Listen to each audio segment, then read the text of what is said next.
pues por supuesto, ¿no? Ocurre como ese blanqueamiento de la cultura que antes se consideraba popular, pero ahora al exotizarla, ahora al volverla vintage o qué sé yo, pues justamente, pues incrementan los precios y pues muchísimas personas ya no tienen pues justamente como esa solvencia pues para poder justamente participar en esas actividades culturales, ¿no? Entonces sí, por supuesto que sucede eso. Quisiera saber un poquito de tu formación académica. Así es, yo estudié economía en la Escuela Superior de Economía, que es el IPN. Ok. Después hice mi maestría en estudios políticos y sociales ya en la UNAM, en la Facultad de Ciencias Políticas, y actualmente estoy en la misma facultad estudiando un doctorado en ciencia política. Ok, entonces, pues para empezar, quiero ver cómo describirías tú el papel de la economía actual en el consumo actual. Bueno, economía digital en el consumo Ajá. actual. Ujú. Ok, bueno, o sea, realmente actualmente la economía a nivel internacional se ha estado transformando. A eso en economía le llamamos un cambio estructural y que es algo que ya venía desde antes de la pandemia, pero a partir de 2020 solo se exacerbó más. Actualmente hay una gráfica muy famosa de la Organización Mundial del Comercio, donde se mide el valor de los bienes o servicios exportados. Y pues actualmente el número uno ya es eso que la OMC llama el delivery digital, que son servicios prestados digitalmente. Y pues prácticamente en eso está justamente el mundo, ¿no? En México, a decir verdad, pues todavía apenas estamos en ese cambio y que justamente pues de lo que se propone o las propuestas que le hacen al gobierno actual, pues es justamente eso, que logre aprovechar y dinamizar aún más el cambio estructural, pero ya de manera interna en México, que vaya ad hoc a lo que está sucediendo en el mundo. Ujú. Pero pues para ello se necesita infraestructura, se necesita un gobierno que, bueno, un estado, mejor dicho, que tenga la capacidad también de poder fiscalizar todas estas transacciones que ocurren de manera digital y pues eso requiere pues siempre recursos, ¿no? Entonces México ahorita está como en esa encrucijada de podernos unir a esa ola digitalizadora, por así decirlo, que ocurre en el mundo, ¿no? Ok. Pero pues es Sí. un hecho que ya está ocurriendo, nada más en México tendríamos que lograrlo mucho más. Sí, y sí. ¿Por qué dirías que hoy en día hay más experiencias culturales que son cada vez más costosas que antes? Pues bueno, al final, o sea, yo creo que en lo personal a mí también me gusta mucho consumir ese tipo de servicios culturales que ofrece el Estado. A mí me gusta mucho ir al teatro y, por ejemplo, pues los jueves, pues están a 30 pesos los boletos, ¿no? Hay veces donde también como estudiante uno recibe muchísimos beneficios a la hora de ir a, por ejemplo, a Bellas Artes, ¿no? Ya sea a un Ujú. concierto, ya sea a una obra de danza, qué sé yo, pues uno con tarjeta estudiante, la verdad es que puede aprovechar muchísimo. Yo siento que lo que le falta ahí al gobierno es promocionar más todos esos subsidios que actualmente ofrece, pero no solo promocionar los subsidios, sino hacer también que muchísimas veces pues las personas se puedan animar más aún pues a consumirlos. Porque, por ejemplo, ahorita en el Fondo de Cultura Económica, que es esta librería que pues tiene el Estado, pues Sí. justamente Paco Ignacio Taibo sacó una serie de libros que estaban en 15 pesos. Y Ujú. aunque están en 15 pesos, otra vez, no solo las personas no saben que están en 15 pesos, porque le falta como una estrategia de comunicación política muchas veces al gobierno para que la gente sepa que ahí está la oferta o el subsidio, pero a veces también las personas no, aún así no lo consumen. Y eso implica, pues justamente, pues no solo, o sea, el no consumir, uno puede decir, lo más fácil es decir, ay, es que son incultos y no saben, ¿no? A ver, eso es totalmente un error. Todos los seres humanos tenemos cultura. No existe, o sea, no existe de, ay, eres un inculto y tú no tienes cultura. Eso realmente es un Sí. prejuicio, es un estereotipo. pero pues hay muchísimos factores que llevan a las personas muchísimas veces a que se les complique más o no puedan justamente acceder a esos servicios a pesar de que ya hay subsidios. Ejemplo, pues la ubicación y el traslado y el tiempo que requieres dedicarle para justamente lograr acceder a ese servicio y consumirlo. Ejemplo, la cineteca, ¿no? Que te construyen una cineteca 2 al lado de la cineteca número uno y luego construyen la cineteca 3, pues justamente por ese rumbo ya camino a Santa Fe. Entonces dices, oye, pues hay personas que en el Estado de México pues tienen que hacerse no sé cuántas horas en transporte público para poder consumirlo y eso implica no solo dinero, sino también pues justamente ese traslado o esa dedicación del tiempo y es justamente a eso a lo que lo llamamos tiempo libre, ¿no? O sea, de Sí. cuánto, o sea, el costo no solo es acceder al boleto, que en una de esas ya está subsidiado, sino contemplar también los costos indirectos como es el transporte y sobre todo con lo que es el tiempo que te toma pues llegar a esas actividades. Y muchísimas veces eso el gobierno no lo toma en cuenta porque al tiempo lo hemos hecho como un poquito de lado. Y ahorita, bueno, los economistas muchísimas veces decimos tiempo de ocio, pero pues es que Ok. a mí no me gusta cómo, o sea, porque ya tiene una connotación que los seres, que los mexicanos le hemos dado y decimos, ay, estás de ocioso. Entonces eso ya tiene una connotación negativa y por eso no me gusta que los economistas le llamemos a eso tiempo de ocio. Dices, mijito, ese es tiempo libre y el tiempo libre es fundamental, no solo para la reproducción de la vida, sino para tener un panorama de satisfacción de necesidades más amplio, más allá de comer, vestir y descansar, ¿no? Entonces yo Sí. podría decir eso. Muchas veces hacen las cosas, pero justamente están alejados para un gran sector de la población, ¿no? Y entonces mi siguiente pregunta justo es, ¿de qué manera la economía actual influye en quién puede acceder a ciertos bienes o experiencias? Sí, pues influye muchísimo, o sea, realmente ya hay mapeos con diferentes, por ejemplo, está una plataforma que se llama QGIS, que es justamente para poder mapear ciertas cosas con datos georreferenciales. Si tú mapeas los museos, si tú mapeas los cines, si tú mapeas teatros o foros culturales, pues realmente siempre se concentran en el centro de la ciudad, sobre todo en dos alcaldías, que es Ujú. Cuauhtémoc y que es Miguel Hidalgo, ¿no? O sea, que sabemos que no son alcaldías pobres, sino todo lo contrario, ¿no? Con Cuauhtémoc pasa algo muy chistoso, o mejor dicho, curioso, porque sabemos que Cuauhtémoc se divide en dos. Por un lado tienes Roma Condesa y por otro lado tienes la Guerrero, la Lagunilla, donde no están justamente estos centros culturales, ¿no? Se Sí. concentran en el lado izquierdo, por así decirlo, de la alcaldía. Y pues sí, ¿no? O sea, al final ese acceso pues sí, inclusive las escuelas públicas, o sea, yo he mapeado las preparatorias, las universidades y se concentran ahí en tres alcaldías, Coyoacán, Miguel Hidalgo y Cuauhtémoc otra vez, ¿no? Entonces sí hay que decirlo, no solo basta con que haya oferta, sino que también haya una accesibilidad pues asequible y equitativa para todos y todas.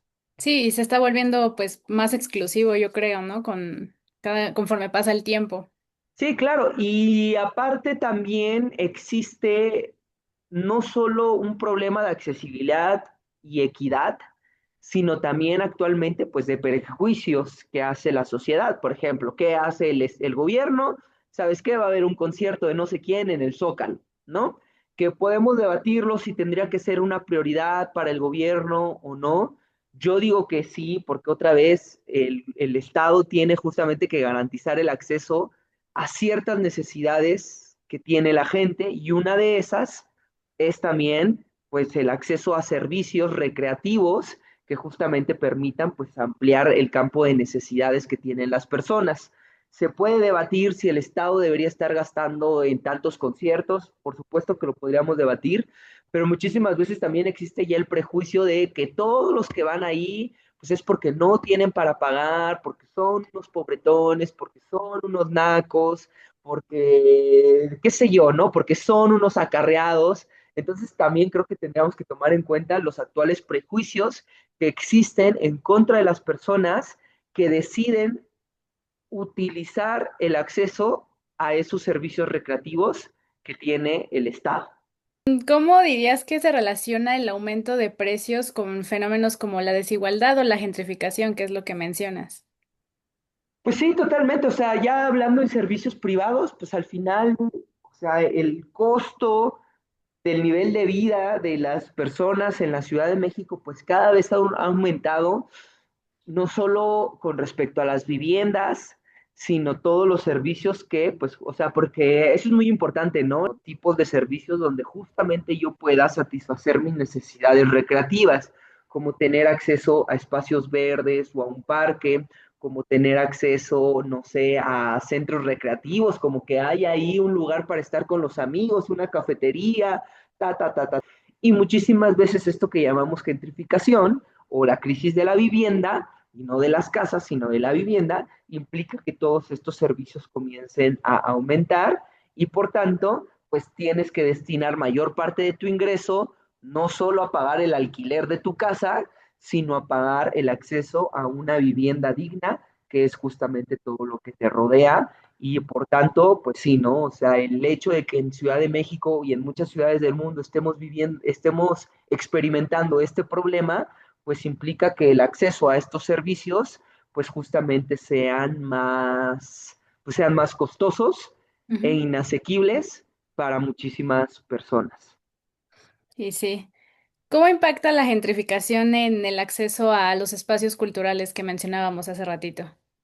Pues justamente eso, ¿no? Con respecto al precio, pero recordemos que la gentrificación, o sea, igual utilizando como la definición de esta maestra, la maestra Carla Escoffier, pues Ujú. justamente es la revalorización de un espacio que antes se consideraba como popular y que ello implica no solo que incrementen sus precios, sino que incluye también que personas con mayor poder adquisitivo lleguen, y aquí viene lo interesante, empiezan a transformar la actividad cultural que existe en ese espacio que actualmente se ha revalorizado. Entonces, pues es justamente, o sea, en esa transformación cultural, si lo llevamos ahora justamente al acceso a estos espacios o servicios culturales, pues llevan justamente a muchas personas, inclusive a ya no sentirse parte de, a ya no Mm. sentirse como ¿cómo decirlo?, un miembro más de esa comunidad. Entonces, pues no sé, resulta y resalta que hay Zumba, por así decirlo, aquí en Parque México. Una persona de aquí quiere ir, pero inclusive ya no se siente como parte de, pues porque a la hora de que vea a las personas que están en ese espacio recreativo, pues ya no son las personas que considera las suyas, ¿no? En una de esas, inclusive hasta la clase ya está en inglés. Y dices, no, pues o sea, eso ya me lleva a que pues, yo podría seguir viniendo, pero pues ya no me siento como tan parte de o tan cómodo, y pues por tanto, justamente inclusive en estos prejuicios, si el patrón cultural cambia y entonces hay servicios culturales distintos, pues al justamente no ser actividades culturales a las que yo me sienta familiarizado, pues entonces me da pena entrar a una nueva actividad con nuevas personas que ya ni siquiera son los que yo considero los míos, y pues por tanto mi acceso, pues, o sea, dado el miedo al prejuicio, dado el miedo a que como yo me veo diferente, no me vayan a empezar a juzgar, pues entonces también eso priva a que yo quiera participar en esas actividades culturales, ¿no? Entonces, Sí. la gentrificación no solo exacerba el problema con respecto a los costos monetarios, sino también pues a la exacerbación de estos prejuicios sociales que a veces uno mismo pues los replica a sí mismos, ¿no? Por justamente no sentirte ya familiarizado con el contexto social en el que te estás desenvolviendo. Y sí, ¿dirías que con esto que mencionas, la cultura y el entretenimiento podrían convertirse en productos exclusivos dentro de estos contextos económicos? Sí, totalmente, porque al final, pues justamente, pues vaya, ¿no? O sea, como, o sea, realmente en los estudios de coloniales se le llama como ese blanqueamiento de la cultura, y que, por ejemplo, yo que vivo aquí en la Roma, pues resulta y resalta que antes se criticaba mucho la ropa de paca o el ir a paquear. Y, ay, nada, pues estás usando ropa usada, eres un naco, que no sé qué, pero ahorita ya empezaron los tianguis que pues es una paca, pero ahora le llaman, pues no sé, ropa vintage, ¿no? O qué sé yo, y te dan ropa que seguramente compraron en 50 pesos y te la están vendiendo en 400 pesos, ¿no? 450, 500. Entonces, pues por supuesto, ¿no? Ocurre como ese blanqueamiento de la cultura que antes se consideraba popular, pero ahora al exotizarla, ahora al volverla vintage o qué sé yo, pues justamente, pues incrementan los precios y pues muchísimas personas ya no tienen pues justamente como esa solvencia pues para poder justamente participar en esas actividades culturales, ¿no? Entonces sí, por supuesto que sucede eso y que inclusive pues siguen siendo las mismas o el mismo género de actividad, pero ahora presentado de una manera, pues eso, mucho más vintage, mucho más snob o qué sé yo, pero que implica pues justamente, están haciendo pues es justamente como blanquear la cultura para presentarlo a un tipo de personas diferentes y que pues muchísimas veces eso implica que el costo sea mucho más elevado. Totalmente, ¿no? O sea, es una locura. Uno podría decir, ay, pero nadie te está obligando a consumir ahí, entonces vete a consumir a un lugar donde, otra vez, a dedicar tiempo de traslado, a dedicar dinero de traslado para consumir lo que verdaderamente es propio de mi cultura. ¿Me explico? Sí, Entonces, eso es la gentrificación. ok. Retomando un poco más pues lo de la economía digital y toda la tecnología, ¿cómo influyen las plataformas digitales en la forma en que consumimos hoy en día? Pues mira, si nosotros habláramos, o sea, creo que para nuestras generaciones, pues es mucho más fácil, pues poder comprarte un boleto, pues a través de internet, ¿no? Y decimos, no manches, pues para qué ir a formarme si ya lo puedo comprar de una vez. Pero Ujú. otra vez eso implica que haya ciertas competencias en la digitalización para que tú puedas facilitar este acceso a los servicios. Entonces, pues eso, otra vez, a lo mejor nosotros como jóvenes que sí tenemos este acceso, pues lo vemos súper fácil.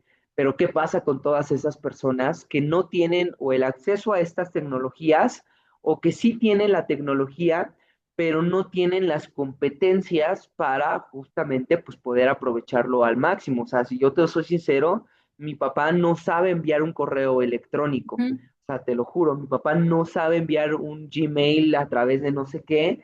Entonces ahora imagínate que justamente pues resulta que solo puedes comprar esos boletos porque si no se agotan ya en taquilla y pues esa persona pues justamente queda como fuera de ese sistema, ¿no? Entonces la digitalización no solo implica tener acceso a la infraestructura y que el Estado oferte esa infraestructura, sino que también el Estado pues justamente aprenda a incluir el uso de estas tecnologías en nuestra formación más básica.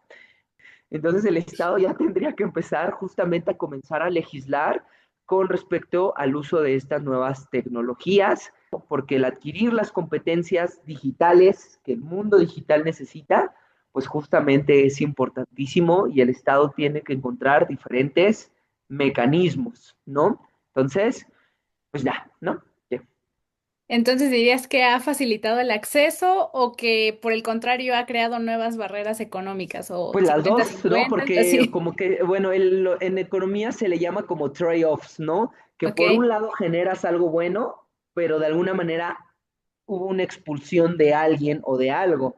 Entonces, pues el trade-off sería justamente que los jóvenes, pues podemos tener ciertos accesos, pues justamente más fácil a través de la economía digital. Entonces, ¿qué debería hacer el Estado? Fomentar estas competencias digitales a través de infraestructura y educación o formación digital, pero incluyendo a todas estas personas que actualmente se han quedado fuera, no porque tengan la culpa, sino justamente el sistema las expulsa por sí solas, ¿no? Ujú. Entonces, sí, yo digo que tenemos esto, un trade-off, mientras unos se benefician, otros quedan expulsados del sistema y el Estado tendría que fomentarlo, pero un fomento pues inclusivo. Ok. ¿Cómo funcionan los modelos de negocio actuales basados en la oferta y la demanda eh, dentro de los entornos digitales? ¿Qué tan como rentables son estos modelos en cuanto a la oferta y la demanda dentro del entorno digital?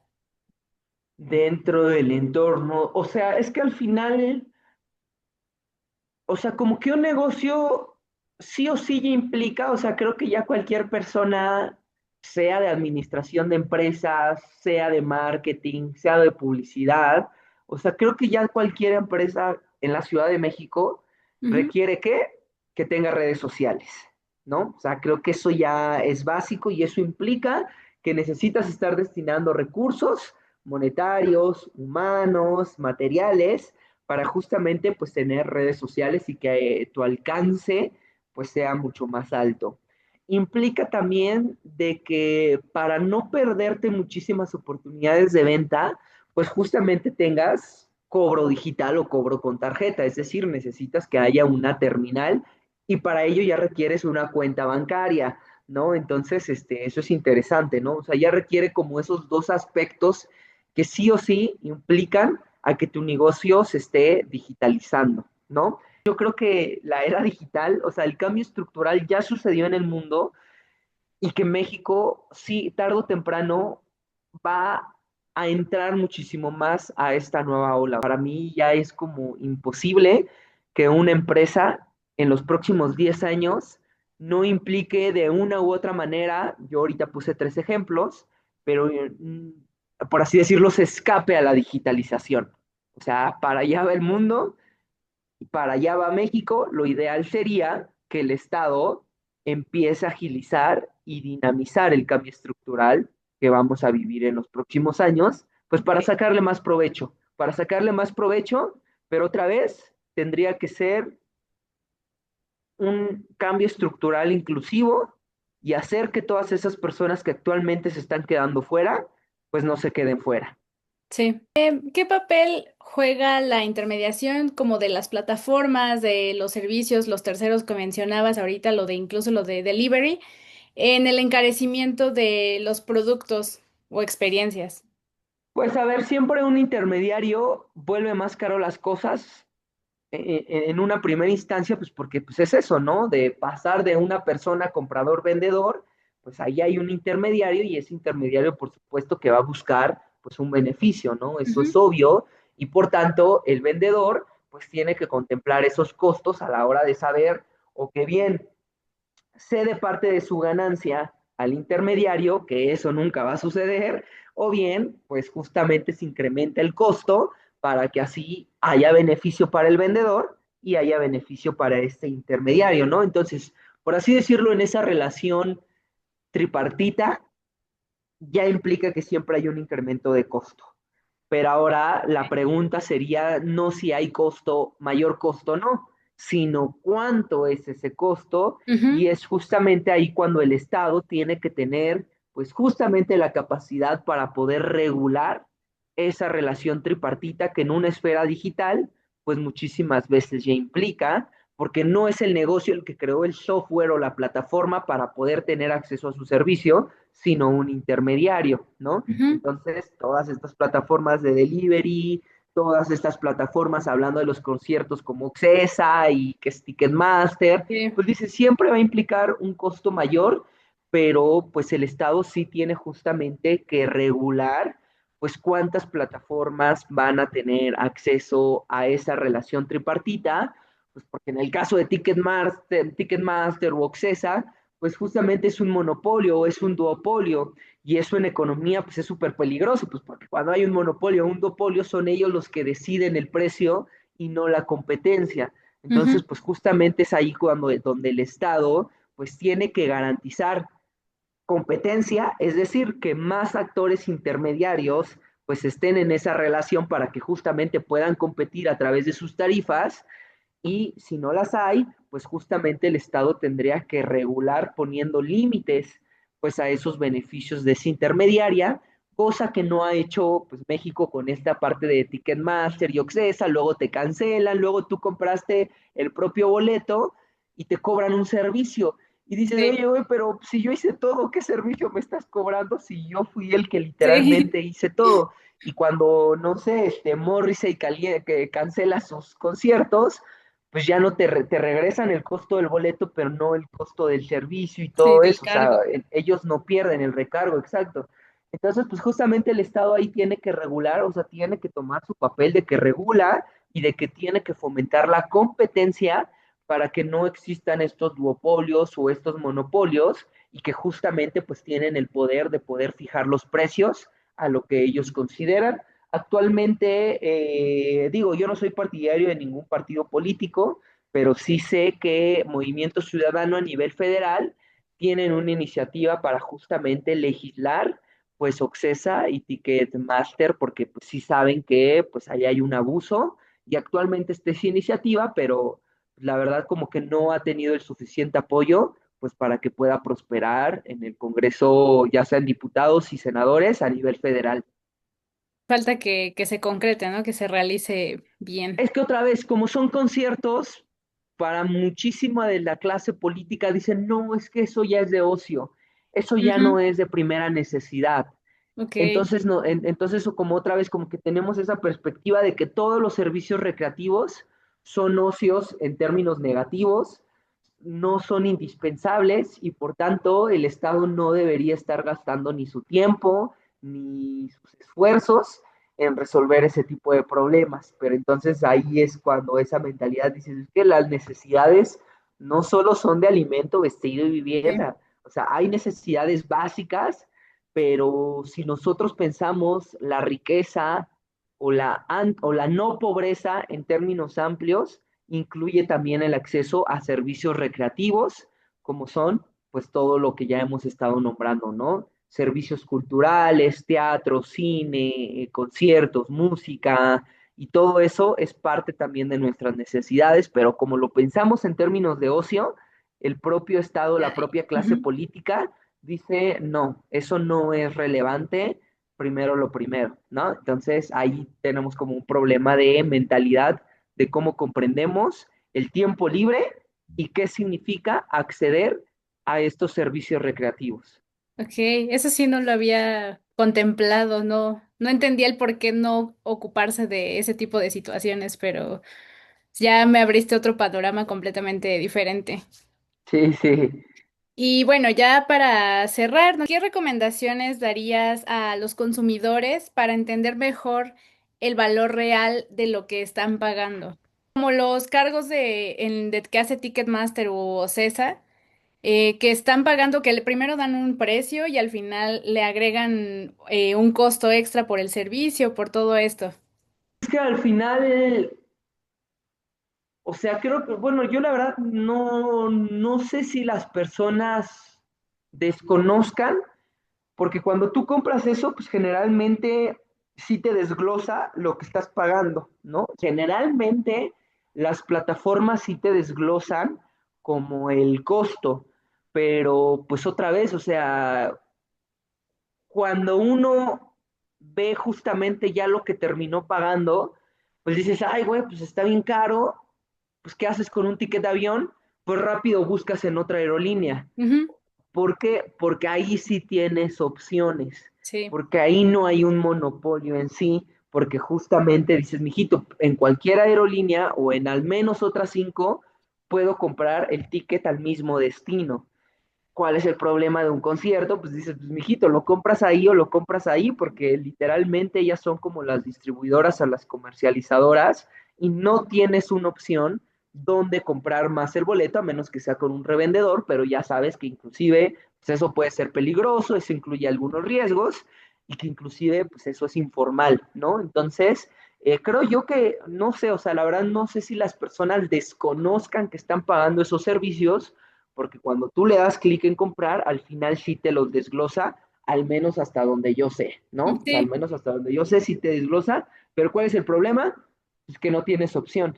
O sea, que dices, ya te desglosaron y dices, no, hombre, pues ya me cobraron más de lo que costaba el boleto, pero pues entonces, ¿qué opción tengo? Pues si no tengo otra opción, pues entonces lo terminas comprando ahí. Entonces yo creo que más que la información, pues justamente sería eso, que haya verdaderamente una mayor cantidad de opciones para comprar el acceso a ese servicio y eso implica que el mercado tenga más competencia y justamente el Estado tiene que encargarse de que haya más competencia en ese nicho y fomentar. justamente la regulación de decir, oye, ¿sabes qué? No pudimos fomentar mayor competencia, pero no manches, Ticketmaster, no manches, Occesa, te estás pasando, entonces, ¿qué vamos a hacer? Yo como Estado, yo como autoridad, te voy a poner un límite a lo que puedes estar cobrando como tarifas, pues porque no es justo, ¿sí? Entonces, pues eso yo creo que es más por ahí. Eso nos Ok. llevaría a un debate. Por supuesto que habría personas que dijeran, ah, ya vamos a hacer Venezuela, así empezó, y ya sabes, ¿no? Pero dices, Sí. bro, es parte de la discusión pública que se tiene que tener y el Estado sí o sí tiene que tomar cartas en el asunto, pero otra vez, dado que lo considere más allá del acceso a información, que sí tiene que estar, por supuesto, porque pues, es obligatorio, pues así como te tienen que dar el ticket en cada negocio con el costo desglosado de lo que pagaste, pues eso es obligatorio para todas estas plataformas digitales. Nada más que, pues yo pienso que no solo es el acceso a información, sino el acceso a otras opciones para poder comprar, porque eso hace más eficiente, pues, los mercados. Ok, Entonces, prácticamente esa era como mi respuesta final. ok, que sí que haya más variedad, que no solo sea una opción, ¿no? Y Para... regulación, y regulación. ¿Y cómo se podría hacer eso? O sea, que sea más fácil que tomen eso como más importante. O sea, como mencionabas, Movimiento Ciudadano ha estado como que dándole un poquito más de atención a ese sentido, pero ¿cómo se podría hacer para que fuera algo más, pues que se solucionara más rápido? Pues o sea, dentro del estudio de la política pública, porque a eso se le llama la agenda pública, perdón, Ujú. la agenda gubernamental, pues dices, hay dos opciones, o metes presión desde afuera o la presión es desde adentro. Desde adentro, pues es justamente que haya actores políticos que estén impulsando esos problemas o esas iniciativas desde adentro, como actualmente las hay, nada más que, pues por supuesto, necesitan mayor apoyo, mayor respaldo dentro del propio Estado. Pero pues generalmente siempre se tiene que hacer desde afuera, siempre, siempre. Es decir, sí tiene que haber presión desde organización civil, desde manifestaciones, o sea, hay muchísimos mecanismos para que la sociedad civil meta la presión desde afuera, porque generalmente solo es cuando se mete la presión desde afuera, pues cuando el Estado, pues real, bueno, mejor dicho, ya los actores gubernamentales, pues deciden hacer algo. ¿No? Ok, Entonces, se necesitan de las dos. Alguien que esté desde adentro impulsando eso en la agenda gubernamental, pero también desde afuera las personas tienen que justamente hacerles entender que esto representa un problema para la sociedad y que por tanto el Estado tiene que empezar a intervenir. Entonces sí lo veo un poquito difícil porque no creo que haya mucha organización sobre este problema en específico, pero pues nada, ¿no? O sea, prácticamente esas son las dos opciones, desde afuera o desde adentro. Desde ujú, adentro pues ya hay un poquito, necesitarían mayor respaldo, mayor apoyo, pero pues desde afuera pues sí se tendría que generar presión, porque es así como en muchísimas ocasiones los problemas que están en el número 8 de la agenda pasan al ser el número 3 o pasan a ser el número 2 ok, o qué mejor que pasen a ser el número 1 sí, como prioridad de esta agenda gubernamental. ok. Pues sí, creo que ya sería todo. Te agradezco mucho por tu tiempo, por tu conocimiento. Muchísimas gracias. Ok, Vele, muchísimas gracias Alejandra, nos estamos viendo. Sí, gracias, nos vemos. Hasta luego, bye. Bye.